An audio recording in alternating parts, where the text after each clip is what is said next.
ఓం శాంతి. బ్రిజ్మోహన్ భాయ్ మనందరికీ తెలుసు కదా, అన్నయ్య మాతేశ్వరి జగదాంబతో జరిగినటువంటి అనుభవాలేంటి ఇవన్నీ మనకి తెలియచేస్తున్నారు. అన్నయ్య చెప్తున్నారు, మాతేశ్వరి జగదాంబ మాకు జరిగిన ముఖాముఖి కలయికల యొక్క కొన్ని జ్ఞాపకాలను అనుభవాలను మీకు వినిపిస్తాం. మా అమ్మతో మా మొట్టమొదటి కలయిక ఎప్పుడు జరిగిందంటే, మా లౌకిక కుటుంబం మొదటిసారి మధుబన్కు వచ్చినప్పుడు. ఆ సమయంలో అక్కడ కోటా హౌస్ ఉండేది. దాని వెనుక భాగంలో ధోల్పూర్ హౌస్ ఉండేది. కోటా హౌస్లో యజ్ఞం సాగేది. ధోల్పూర్ హౌస్లో బయట నుండి వచ్చే అతిథులు లేక జిజ్ఞాసుల యొక్క నివాసం ఏర్పాటు చేసేవారు. వారు అక్కడ తయారై ఆ తర్వాత మమ్మ బాబాలను కలవడానికి వచ్చేవారు. అలానే మా కుటుంబం సాయంత్రం వేళకు చేరుకుంది. ఆ రోజుల్లో బాబా మమ్మ కిందే ఆసనాలపై కూర్చునేవారు. మేము కూడా వచ్చి వారిని కలవడానికి కూర్చున్నాం. మా మనసులో ఎంతో ఉత్సుకత ఉండేది. బాబా ఎలా ఉంటారో, మమ్మ ఎలా ఉంటారో అని. అంతలోనే బాబా మమ్మ నెమ్మదిగా వచ్చి తమ ఆసనాలపై కూర్చున్నారు. ఆ సమయంలో బాబా చెక్కతో చేసిన పాదరక్షకులు ధరించటం వల్ల వారు నడుస్తుంటే శబ్దం వచ్చేది. అప్పుడు నా స్థితి ఎలా ఉందంటే, నేను వారిద్దరిని చూస్తూ అసలు ఎవరిని చూడాలో ఎవరిని చూడకూడదో అర్థం కాక అయోమయంలో పడ్డాను.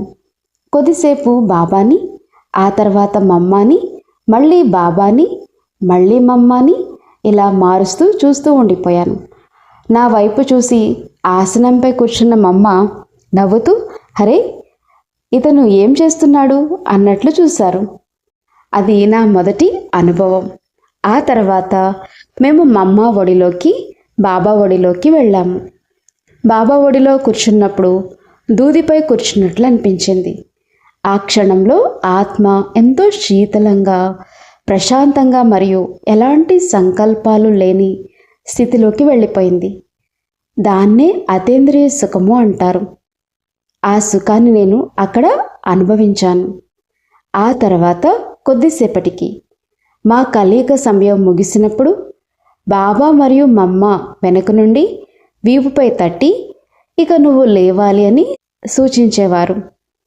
మమ్మ వీపుపై తట్టగానే నేను లేచాను. కానీ నా మనసు మాత్రం మరొక్కసారి మమ్మ ఒడిలోకి వెళ్తే బాగుండు అని అనిపించింది. దాంతో నేను మళ్ళీ రెండవసారి మమ్మ ఒడిలోకి వెళ్ళాను. అది నాకు ఎంతో ఎంతో సుఖకరమైన అనుభూతి కలిగింది.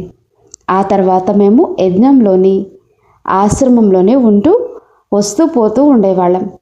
యజ్ఞంలో ఉంటూ మేము గమనించింది ఏమిటంటే, ఉదయం క్లాస్ ముగిసిన తర్వాత ఒక పెద్ద ఈల శబ్దం వినిపించేది. ఆ వీల మమ్మ ఊదేవారు. మమ్మ వాకింగ్ చేయడానికి కాన్వస్ షూస్ ధరించేవారు. అలాగే క్లీనింగ్ చేసేవాళ్ళు వాడే రబ్బర్ విజిల్ లాంటిది ఊదేవారు. మమ్మ విజిల్ ఊదగానే మేము కూడా కాన్వస్ షూస్ వేసుకుని మౌంట్ ఆబులో బాబా మమ్మతో కలిసి ఎంతో గర్వంగా, సంతోషంగా వాకింగ్కి బయలుదేరేవాళ్ళం. ఆ రోజుల్లో మౌంట్ ఆబు ఇప్పుడున్నట్లు ఉండేది కాదు. జనాభా చాలా తక్కువగా ఉండి ఎంతో ఏకాంతంగా ఉండేది. ఆ సమయంలో మౌంట్ ఆబులో ఎంతో ఏకాంతం ఉండేది. మా అందరి సంతోషం ఏంటంటే, ఒకరి తర్వాత ఒకరం కొద్దిసేపు బాబా చేతిని, మరికొద్దిసేపు మమ్మ చేతిని పట్టుకుని నడవటం. అలా నడుస్తున్నప్పుడు మధ్య మధ్యలో బాబా వెనక్కి తిరిగి మా అందరినీ చూస్తూ, బాబా గుర్తున్నారా అంటే శివబాబా గుర్తున్నారా అని అడిగేవారు. అది ఎంతో సుఖకరమైన వ్యక్తిగత కలయిక యొక్క అనుభవంగా ఉండేది. ఆ రోజుల్లో ఉదయపు వేళల్లో క్రైస్తవ సన్యాసులు కూడా తమ క్రీస్తు స్మరణలో నడుస్తూ వెళ్ళేవారు. అప్పుడు బాబా మాకు ఆ నన్స్ వెళ్తున్న వైపు చూపిస్తూ, చూడండి వీరు ఒకరి స్మరణలో ఎంత ఏకాగ్రతతో నిమగ్నమై నడుస్తున్నారో మీరు కూడా ఇలాగే నడవాలి అని చెప్పేవారు. ఈ విధంగా మేము ఉదయం పూట నడక పూర్తి చేసుకుని వచ్చేవాళ్ళం. సాయంత్రం సమయంలో కూడా ఇలాగే జరిగేది. సాయంత్రం పూట కూడా బాబా మరియు మమ్మ మా అందరినీ మళ్ళీ వాకింగ్కి తీసుకుని వెళ్ళేవారు. అక్కడ నక్కీ లేక్ దగ్గర ఒక రఘునాథ్ ఆలయం ఉండేది. దానికి ఎదురుగా ఉన్న గడ్డి మైదానంలో మేము కూర్చునేవాళ్ళం.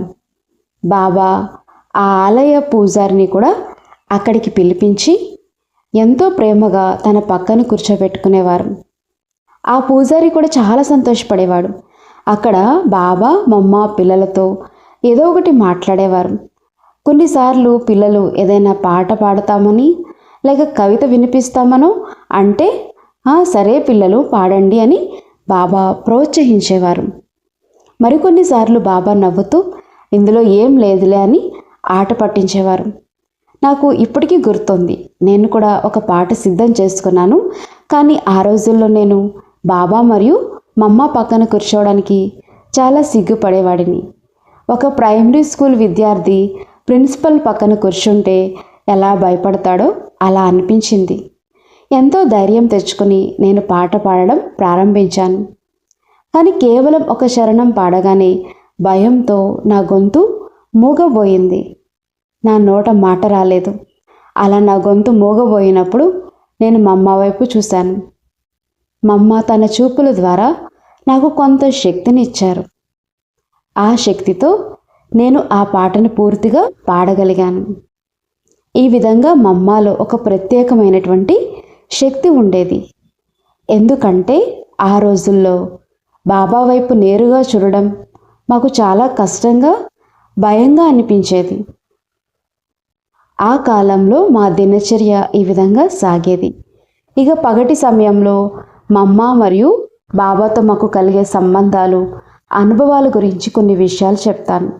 అందులో మొదటిది, మమ్మ సహజంగానే ఎంతటి నిశ్శబ్దాన్ని కలిగి ఉండేవారంటే ఒకవేళ మేము సాధారణంగా మాట్లాడుకుంటున్న సమయంలో కూడా మమ్మ మా పక్క నుండి వెళ్తే మా స్వరం మాకు తెలియకుండానే దానంతట అదే తగ్గిపోయేది. అంతటి పవర్ఫుల్ ప్రభావం మమ్మ ప్రశాంతతలో ఉండేది. ఆ నిశ్శబ్దాన్ని మమ్మ అంతగా పాటించేవారు. ఇక రెండో విషయం ఏంటి అంటే మమ్మ ప్రతి ఒక్క పిల్లవాడిని ఎంతో నిశ్శబ్దమైనటువంటి అంటే పాలన చేసేవారు. బాబా గురించి మనం ఎన్నో విషయాలు వింటూ ఉంటాం. కానీ మమ్మ చాలా నిశ్శబ్దంగా మరియు ఎంతో లోతైన ఆధ్యాత్మిక పాలనను అందించేవారు. ఆమె వ్యక్తిత్వం ఎలాంటిదంటే మమ్మను చూడగానే మనలో ఎంతో ఉత్సాహం, ధైర్యం క్షణాలలో వచ్చేసేవి. అలాగే మమ్మ ప్రవర్తనలోని ప్రతి చిన్న విషయం కూడా మన జీవితంలో అలవరుచుకునే తగ్గదిగా ఉండేది. దీనికి సంబంధించిన కొన్ని ఉదాహరణలు మీరు వినే ఉంటారు. యాక్చువల్గా సాయంత్రం పూట మమ్మ అందరినీ కూర్చోపెట్టుకుని ఇన్ఫార్మల్గా ముచ్చటించేవారు. ఆ సమయంలో మమ్మ పిల్లల్ని ఈరోజు పగటిపూట ఎవరికైనా ఎలాంటివైనా వ్యర్థ సంకల్పాలు వచ్చాయా లేక ఏవైనా ప్రశ్నలు తలెత్తాయా అని అడిగేవారు. అలా ఒకసారి ఒక అక్కయ్య మమ్మని అడిగారు, మమ్మ ఈరోజు బ్రహ్మ భోజనం వడ్డించినప్పుడు నేను నాకు ఇచ్చిన పాయసాన్ని తిరిగి ఇచ్చేసి దానికి బదులుగా 2 అప్పడాలు అదనంగా తీసుకున్నాను. మరి నేను చేసింది తప్ప ఒప్ప అని అడిగారు. అప్పుడు మమ్మ అన్నారు, ఇది నువ్వు నన్ను అడగవలసిన ప్రశ్న కాదు. ఎందుకంటే నువ్వు చేస్తున్నప్పుడే నీకు లోపల అనిపించి ఉంటుంది. పాయసం అనేది ఎంతో మంచి పదార్థం అయినప్పటికీ నువ్వు పాయసం కప్పును వదిలేసి అదనంగా అప్పడం తీసుకున్నావు అంటే నీకు ఆ అప్పడంపై ఆసక్తి ఉందని నీకే అర్థమవుతుంది కదా అని చెప్పారు. ఈ విధంగా ఆ రోజుల్లో ఎన్నో ఆసక్తికరమైన విషయాలు జరుగుతుండేవి. మాతో కూడా కొన్నిసార్లు ఇలాగే జరిగేది. ఒకసారి మేము బాబా పక్కన కూర్చుని ఉన్నాం. అప్పుడు బ్రహ్మబాబా ఏదో ఒక పానీయాన్ని ఎంతో రుచి చూస్తూ ఆస్వాదిస్తూ తాగుతున్నారు.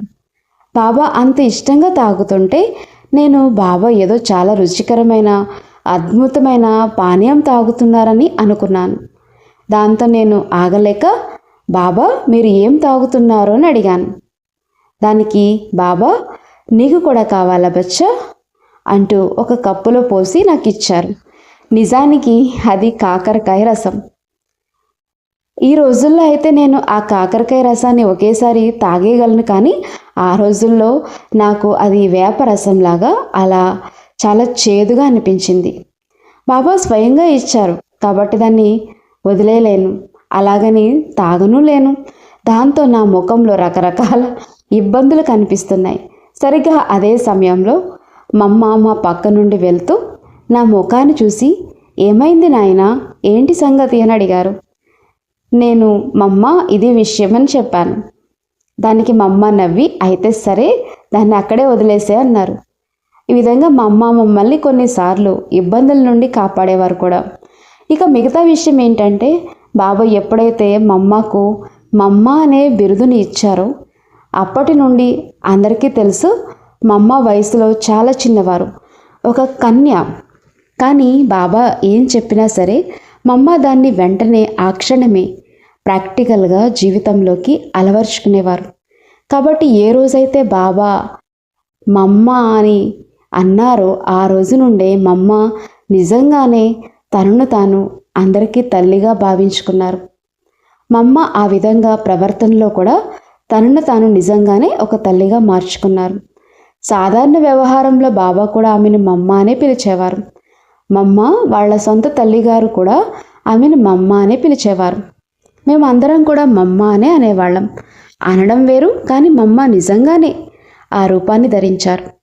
మనందరికీ తెలిసినట్లుగా తనకంటే వయస్సులో పెద్దవారైన సిస్టర్స్, కుమార్తెలు, ఇలా అందరినీ ఆమె ఒక తల్లిలాగా, ఆధ్యాత్మికంగా పిల్లల్లాగా చూసుకునేవారు. మేము కూడా మమ్మ ఎదుట ఆధ్యాత్మిక పిల్లల్లాగానే వెళ్ళి ప్రవర్తించేవాళ్ళం. దీనివల్ల ఫలితం ఏమిటో తెలుసా? వయసులో చిన్న కుమారి అయినప్పటికీ మమ్మ శారీరక రూపం క్రమంగా ఒక పరిపూర్ణ తల్లి రూపంలోకి మారిపోయింది. ఈ లోకంలో ఆత్మ యొక్క పవిత్రత వేరే విషయం, కానీ ఆ పవిత్రత వల్ల ఒకరి శారీరక రూపమే మారిపోవడం అనేది చాలా విలక్షణమైనది. మీరు గమనించినట్లయితే ఆ తర్వాత బ్రహ్మబాబా అవ్యక్తమైనప్పుడు వారి పరిపూర్ణ స్థితికి సంబంధించిన ఫోటోలను, అంతకుముందు ఉన్న పాత ఫోటోలని చూస్తే మీకు ఆ తేడా స్పష్టంగా కనిపిస్తుంది. బ్రహ్మబాబా యొక్క పరిపూర్ణమైన, సంపూర్ణమైన చిరునవ్వుతో కూడిన ముఖం అవ్యక్త స్థితిలో కనిపిస్తుంది. అదేవిధంగా ప్రకాశ్మణి దాదీజీ చివరి రోజుల్లో, అంటే ఆమె శరీరం వదిలే వారం లేక 10 రోజుల ముందు తీసిన ఫోటోలు చూస్తే అందులో ఒక సంపూర్ణమైన ఆనందం ప్రస్ఫుటంగా కనిపిస్తుంది. అంటే బాబా తనను మమ్మగా ప్రకటించిన ఆ కాలంలోనే మమ్మ ఆ పరిపూర్ణతను సాధించారు. ఆ కారణంగానే మమ్మ రూపం మారిపోయింది. మరియు మమ్మలోని సంపూర్ణత మమ్మ ముఖం నుండి స్పష్టంగా ప్రతిబింబించేది.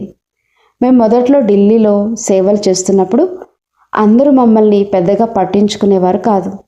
వారు ఇతర సాధు సన్యాసుల్ని చూపిస్తూ, వారిని చూడండి ఎంత ఆరోగ్యంగా, గుండ్రటి ముఖాలతో సంతృప్తిగా, ప్రభావశీలంగా కనిపిస్తున్నారో, మరి మీరేంటి ఇలా ఉన్నారు అని అనేవారు. అప్పుడు మేము వారికి మమ్మ ఫోటోను చూపించేవాళ్ళం. మేము వారికి మమ్మ ఫోటో చూపించి, మేము ఇంకా పరిపూర్ణమైన ఆత్మలం కాదు, మేము కింద నుండి పైకి వెళ్తున్నాము, కానీ మాలో ఒక ఆత్మ ఉంది. మమ్మ స్వరూపాన్ని చూస్తే మీకు ఖచ్చితంగా సంతృప్తి కలుగుతుంది అని చెప్పేవాళ్ళం. నిజంగానే అక్కడ ఉన్నటువంటి మనుషులు మమ్మ ముఖాన్ని చూసి ఎంతో ప్రభావితులయ్యేవారు. మమ్మ యొక్క ప్రాక్టికల్ జీవితం, ఆమె ధారణలు ఎంతో గొప్పవి. దీని గురించి మేము ఎన్నో విషయాలు విన్నాం. ఒకసారి మమ్మ ఢిల్లీకి వచ్చారు. ఆ తర్వాత మొదటిసారి బహిరంగంగా ప్రసంగం చేయడం కోసం బాబా మమ్మను కాన్పూర్కి పంపించారు. మమ్మ విమానం ద్వారా కాన్పూర్ వెళ్ళారు. అక్కడ బాబా పిల్లలు కొందరు ఉన్నప్పటికీ అక్కడ ఒక పెద్ద సేట్ ఉండేవారు. ఆయన భార్య జ్ఞానాన్ని నమ్మేది, కానీ ఆయన నమ్మేవాడు కాదు. ఆయన ఆ నగరంలో చాలా ప్రభావవంతమైన వ్యక్తి. మాతేశ్వరి వస్తున్నారని వినగానే ఆయన కొంతమంది ఆర్య సమాజానికి చెందిన వారిని, జర్నలిస్టులని ఒకే చోట చేర్చారు. ఆ వ్యాపారవేత్త ఈరోజు మాతేశ్వరి వస్తున్నారు కదా, ఆమెను రకరకాల కఠినమైన ప్రశ్నలు అడిగి ఇరుకును పెట్టి ఫెయిల్ చేద్దామని ప్లాన్ చేసుకున్నాడు. అక్కడ ఫుల్ బాగ్ అనే ప్రాంతంలో ఒక హాలు ఉండేది. ఆ హాల్ని కార్యక్రమం కోసం తీసుకున్నారు. కాన్పూర్కి చెందిన మా త్రిలోక్ చంద్ గారు లాయర్ అన్నమాట. అక్కడ స్టేజ్ సెక్రటరీగా వ్యవహరించారు. మీలో చాలామందికి ఆయన తెలిసి ఉండవచ్చు. ఆ హాల్ అంతా అలాంటి వ్యతిరేకించే వారితోటి నిండిపోయింది. వారు లోపల ఒకరితో ఒకరు మాట్లాడుకుంటూ మమ్మ రాగానే ప్రశ్నలతో ఇబ్బంది పెట్టి అవమానించి ఫెయిల్ చేయాలని అనుకుంటున్నారు. ఇది చూసి త్రిలోక్ చంద్ గారు చాలా ఆందోళనలో పడ్డారు. చివరికి మమ్మ హాల్లోకి వచ్చారు. బాబా ఎప్పుడు చెప్తుంటారు కదా, మీ ఆధ్యాత్మిక వ్యక్తిత్వం వల్ల చుట్టుపక్కల వాతావరణం అంతా పవర్ఫుల్గా మారిపోతుంది అని. అలాగే మమ్మ వచ్చి స్టేజ్ మధ్యలో నిలబడ్డారు. మమ్మ వచ్చి స్టేజ్ మధ్యలో నిలబడి అక్కడున్న వారందరికీ ఎంతో శక్తిశాలి అయిన దృష్టిని ఇచ్చారు. అంతే, ఆ చూపుతోనే అక్కడున్న వారంతా పూర్తిగా ముగ్ధులైపోయారు. ఎంతగా ముగ్ధులయ్యారంటే వారు అడగాలనుకున్న ప్రశ్నలన్నీ మర్చిపోయారు. మమ్మ ఏం చెప్తుందో మనం విందాం అనే భావన అందరిలో వచ్చింది. ఆ కార్యక్రమం తర్వాత మరుసటి రోజు వార్తాపత్రికల్లో మమ్మాని ప్రసంగిస్తూ ఎన్నో గొప్ప విషయాలు వచ్చాయి. ఇదే విధంగా మీరు మమ్మ ఫోటోని గమనిస్తే మమ్మ నేరు ముందుకే చూస్తున్నట్లు అనిపించేది. కానీ మీరు ఇంకాస్త నిశితంగా చూస్తే ఆ మమ్మ కళ్ళు తెరిచి యోగం చేస్తున్నప్పుడు చూపులు కొద్దిగా పైకి కూడా చూస్తున్నట్లు మీకు అనిపిస్తుంది. దీని గురించి ముంబైకి చెందిన మా రమేష్ భాయ్ ఒక అద్భుతమైన అనుభవాన్ని చెప్తుండేవారు. ఒకసారి అన్నయ్య ముంబైలోని చాలా వెడల్పైన రోడ్డు అయినటువంటి మైరాన్ డ్రైవ్ మీదుగా మమ్మాని కారులో తీసుకుని వెళ్తున్నారు. అలా మైరాన్ డ్రైవ్ రోడ్డుపై వెళ్తున్నప్పుడు దారికి అడ్డంగా ఒక పెద్ద వంతెన వచ్చింది.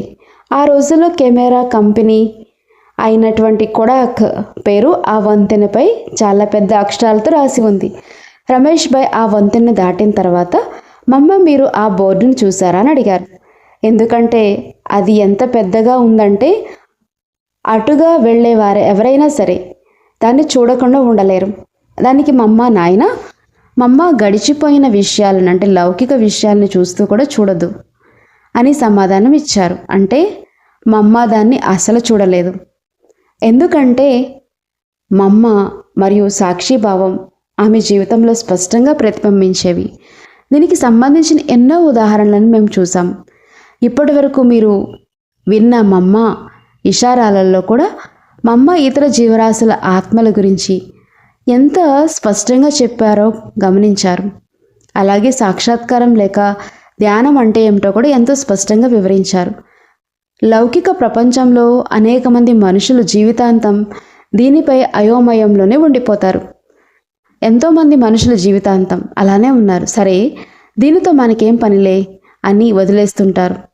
కానీ మమ్మ ఆ విషయాన్ని ఎంతో పరిపూర్ణతతో సాక్షిభావంతో తన జీవితంలో అలవర్చుకునేవారు. మేము ఢిల్లీలో చూసాము. ఒకసారి మమ్మ ఢిల్లీకి వచ్చారు. మమ్మ తిరిగి మౌంట్ ఆబు వెళ్లే సమయం ఆసన్నమైంది.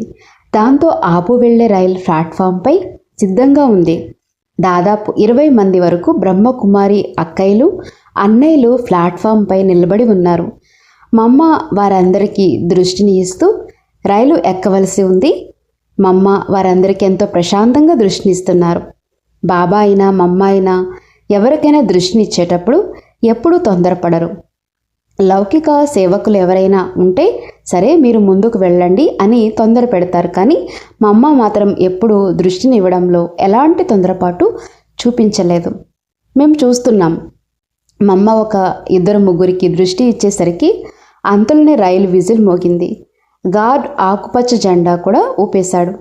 గార్డ్ ఆకుపచ్చ జెండా ఊపాడు. మమ్మ ఎక్కవలసిన రైలు డబ్బా మేము నిలబడిన చోటు నుండి ఒక 20 గజాల దూరంలో ఉంది. అక్కడ ఉన్న వాళ్ళల్లో ఎవరో ఒకరు మమ్మ రైలు కదులుతుంది అన్నారు.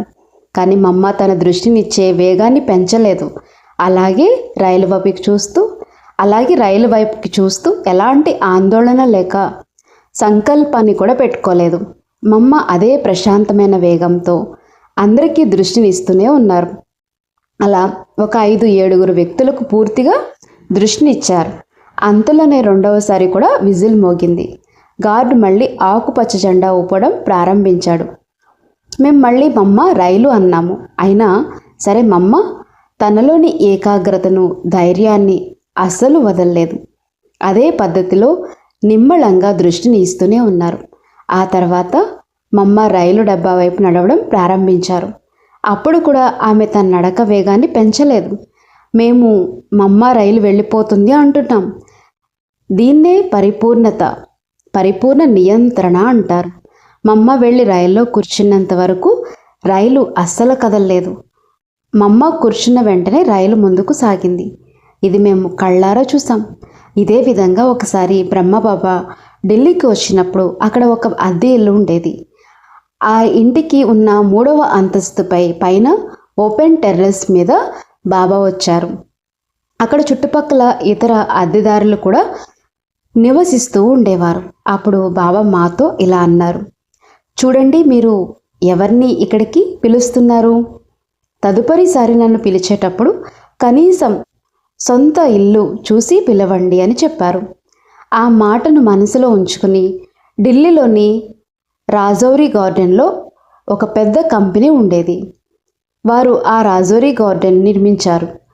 వారు మనుషుల్ని చూపించడం కోసం ఒక మోడల్ బంగ్లాని తయారు చేశారు. అందరికీ చూపించడం కోసం ఒక మోడల్ బంగ్లాని తయారు చేశారు. దాని వెనక భాగంలో ఒక స్విమ్మింగ్ పూల్ కూడా ఉండేది. మేము ఆ బంగ్లాను అద్దెకు తీసుకున్నాం. అది సింగిల్ స్టోరీ ఇల్లు, అంటే ఒకే అంతస్తు ఉన్నటువంటి ఇల్లు. ఎంతో విశాలంగా వెనక వైపు ఖాళీ స్థలంతో చాలా బాగుండేది. ఆ రోజుల్లో దానికి నెలకు 400 రూపాయలు అద్దె ఉండేది. మేము దాన్ని తీసుకున్నాం. అక్కడికి అందరికంటే ముందుగా మమ్మ వచ్చారు. మమ్మ వచ్చినప్పుడు మేము అక్కడ కేర్ టేకర్ లాగా బయట ఉన్నాము. అది ఎండాకాలం రోజులు కావడంతో గ్యారేజ్ ముందు ఉండే దారిలో మేము మమ్మ పడుకోవడానికి ఏర్పాటు చేశాము. అప్పుడు మేము గమనించింది ఏమిటంటే, అప్పుడు మమ్మ రాత్రి పడుకుని ఉదయాన్నే లేచిన తర్వాత కూడా మమ్మ పడుకున్న దుప్పటి మీద ఒక్క ముడత కూడా ఉండేది కాదు. ఇది నేను ప్రత్యేకంగా గమనించాను. ఎందుకంటే మనం ఉదయం లేచినప్పుడు మన దుప్పటి ఏ స్థితిలో ఉంటుందో మీ అందరికీ తెలుసు. ఎందుకంటే నిద్రలో కూడా మనలో రకరకాల సంకల్పాలు నడుస్తూ ఉంటాయి. కానీ మమ్మ పడుకుంటే ఒక పువ్వును తెచ్చి అలా ఉంచి మళ్ళీ ఎలా తెస్తామో ఆ విధంగా ఉండేది. అప్పుడు నేను అనుకున్నాను, మమ్మకు తన సంకల్పాలపై ఎంతటి నియంత్రణ ఉంది, తన నిద్రపై ఎంతటి అద్భుతమైన కంట్రోల్ ఉందో కదా. అప్పుడు మేము మమ్మ జీవితం నుండి ఈ విషయాన్ని గ్రహించాము. ఇలాంటి ఎన్నో విషయాలు ఉన్నాయి. వాటి ద్వారా మేము చూసింది ఏమిటంటే, బాబా మనల్ని ఏవైతే జీవితంలో అలవర్చుకోమని చెప్పేవారో మమ్మ వాటన్నిటినీ పరిపూర్ణంగా చేసి చూపించేవారు. ఈ కారణంగానే బ్రహ్మబాబా కూడా మమ్మ గురించి ఎప్పుడూ ఇలా ఆలోచించలేదు. బ్రహ్మబాబా కూడా ఎప్పుడూ ఆలోచించలేదు మమ్మ మనకంటే ముందే శరీరాన్ని వదిలి వెళ్ళిపోతుంది అని. బాబా తయారు చేయించిన కల్పవృక్షం చిత్రంలో కూడా ఒక పక్కన శక్తిసేనకు నాయకురాలుగా మమ్మని చూపించారు. మేము కూడా అలాగే అనుకునేవాళ్ళం. కానీ నిజానికి మమ్మ చాలా తక్కువ సమయంలోనే అందరికంటే ఎక్కువగా అత్యున్నతమైనటువంటి పరిపూర్ణ స్థితిని చేరుకున్నారు. ఎందుకంటే బాబా ఏ లక్ష్యాన్ని అయితే ఇచ్చేవారో దాన్ని మమ్మ పూర్తిగా నెరవేర్చేవారు. నాకు గుర్తుంది, ఒకసారి నాకు ఉన్న కొద్దిపాటి ఆస్తిని యజ్ఞానికి ఇచ్చేయాలని అనుకున్నాను. అందుకోసం నేను మమ్మ పేరు మీద ఒక వీలునామా రాయించి బాబా దగ్గరికి తీసుకువెళ్ళాను. అప్పుడు బాబా అన్న మాటలు నాకు ఇప్పటికీ బాగా గుర్తున్నాయి. బాబా నవ్వుతూ, అచ్చా, పిల్లవాడు మమ్మ వయసులో చిన్నది, యువతి కదా, అందుకే మమ్మ పేరు మీద విల్ రాసి తెచ్చాడు అన్నారు. మరి ఆ మాట శ్రీబాబా అనిపించారో బ్రహ్మబాబా అన్నారో తెలియదు. కానీ నిజంగానే ఆ తర్వాత కొద్ది రోజులకే మమ్మ తన శరీరాన్ని వదిలేశారు. అందుకే అంటుంటాము, బాబాకు అన్నీ ముందే తెలిసి ఉంటాయి అని. బాబా ఆ విధంగా ఎందుకు అన్నారో మాకు ఆ తర్వాత అర్థమైంది. మమ్మ ఎప్పుడైతే శరీరాన్ని వదిలారో ఆ రోజుల్లో నేను సేవ నిమిత్తం ముంబైలో ఉన్నాను. మమ్మ అంతిమ సంస్కారాల సమయానికి నేను మౌంట్ ఆబు చేరుకోలేకపోయాను. కానీ ఆ తర్వాత నేను ఆబు వెళ్ళినప్పుడు బాబా మమ్మల్ని పిలిచి మాట్లాడారు. బాబా తన గదిలో కూర్చుని మాతో ఇలా అన్నారు, పిల్లలు, మీరు మమ్మ జ్ఞాపకార్థం కోసం ఏం చేయాలనుకుంటున్నారు? మమ్మ కోసం ఒక మంచి సమాధి లాంటిది తయారు చేయండి అని చెప్పారు. అప్పుడు మేము బాబాకు ఒక విన్నపం చేశాం. బాబా, మమ్మ మనందరికీ ఎంతో గొప్ప ఆదర్శం. కాబట్టి మమ్మ జ్ఞాపకార్థంగా మమ్మ ఉపయోగించిన వస్తువులని, ఆమె గదిని అలాగే భద్రపరిస్తే ఇక్కడికి వచ్చే ప్రతి ఒక్కరికి అది ఎంతో ప్రేరణగా ఉంటుంది. మమ్మ ఎలా ఉండేవారో అందరికీ తెలుస్తుందని అన్నాం. అప్పుడు బాబా, చాలా మంచి ఆలోచన పిల్లలు, అలాగే చేయండి అని చెప్పారు. ఆ విధంగా మమ్మ గదిని అలానే ఉంచడం జరిగింది. ఆ తర్వాత కూడా ఆ విధంగా మమ్మ గదిని అలానే ఉంచడం జరిగింది. ఆ తర్వాత కూడా బాబా మమ్మల్ని పిలిచి, పిల్లలు, మమ్మ కోసం తన జీవితాన్ని పూర్తిగా త్యాగం చేసింది. మమ్మ అనారోగ్యంతో ఉన్న చివరి రోజుల్లో కూడా ఎంతో సహనంతో ధైర్యంతో ఉంది అని చెప్పారు. నిజానికి మమ్మకు చివరి రోజుల్లో క్యాన్సర్ వ్యాధి వచ్చింది. ఆ భయంకరమైన వ్యాధి వల్ల శరీరానికి ఎంతటి తీవ్రమైన నొప్పి ఉంటుందో మనందరికీ తెలుసు. లౌకిక ప్రపంచంలో అలాంటి స్థితిలో ఉన్నవారు ఎంతగానో విలవెల్లాడిపోతూ ఉంటారు. కానీ మమ్మ మాత్రం ఆ నొప్పులన్నిటినీ ఎంతో నిశ్శబ్దంగా భరించారు. మమ్మ తన ముఖంపై ఆ నొప్పి తాలూకు చిన్న గీతను కూడా కనిపించనివ్వలేదు. బాబా ఎప్పుడు చెప్తూ ఉంటారు కదా, శరీరానికి అనారోగ్యం రావచ్చు, కానీ ఆత్మ ఎప్పుడు ఆరోగ్యంగా ఉండాలి అని. మమ్మ ఆ మాటను అక్షరాల నిజం చేసి చూపించారు. అంతటి కఠినమైన పరిస్థితుల్లో కూడా మమ్మ తన ముఖంలో ఎప్పుడు ఏనాడు విచారాన్ని రానివ్వలేదు. మమ్మ ఎల్లప్పుడూ చిరునవ్వుతో ఎంతో సంతోషంగా ఉండేవారు. మమ్మకు క్యాన్సర్ వ్యాధి ఉన్నప్పటికీ ఎవరైనా మమ్మ ఆరోగ్యం ఎలా ఉందని అడిగితే మమ్మ చాలా సహజంగా, నేను చాలా బాగున్నాను, నాకేం కాలేదు అని చెప్పేవారు. ఒక పరిపూర్ణ ఆత్మకు ఉండవలసిన లక్షణం ఇదే. శరీరం యొక్క అనారోగ్యం శరీరానిదే, ఆత్మ మాత్రం ఎప్పుడు ఆరోగ్యంగా సంతోషంగా ఉండాలి అనే విషయాన్ని మమ్మ తన జీవితం ద్వారా నిరూపించారు. మమ్మ ముఖంలో ఆ చివరి క్షణాలలో కూడా ఎలాంటి ఇబ్బంది కానీ నొప్పి కానీ కనిపించలేదు. మమ్మ ఎంతో ప్రశాంతంగా యోగా స్థితిలో ఉంటూ తన శరీరాన్ని వదిలేశారు. ఆ సమయంలో బాబా స్వయంగా మమ్మ పక్కనే ఉన్నారు. మమ్మ వెళ్ళిపోయిన తర్వాత కూడా మమ్మ నేర్పించిన ధారణలను, మమ్మ చూపించిన మార్గం ఈ రోజుకి మనందరికీ ఎంతో ప్రేరణను ఇస్తూనే ఉన్నాయి. అందుకే మమ్మను మనం జగదాంబ అని పిలుచుకుంటాం. అందుకే మమ్మని మనం ఏమంటాం?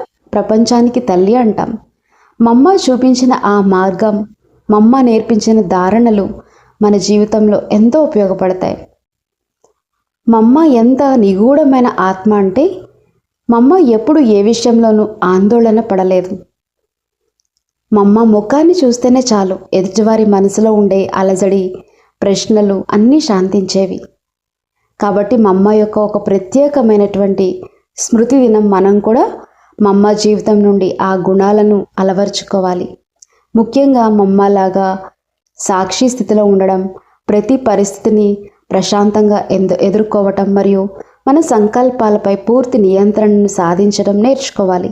బాబా మనకు ఇచ్చిన శ్రీమతాన్ని మమ్మ ఎలాగైతే అక్షరాల పాటించారో మనం కూడా అలాగే నడుచుకోవాలి. అప్పుడే మనం మమ్మకు నిజమైన నివాళి అర్పించినట్లు అవుతుంది. ఓం శాంతి.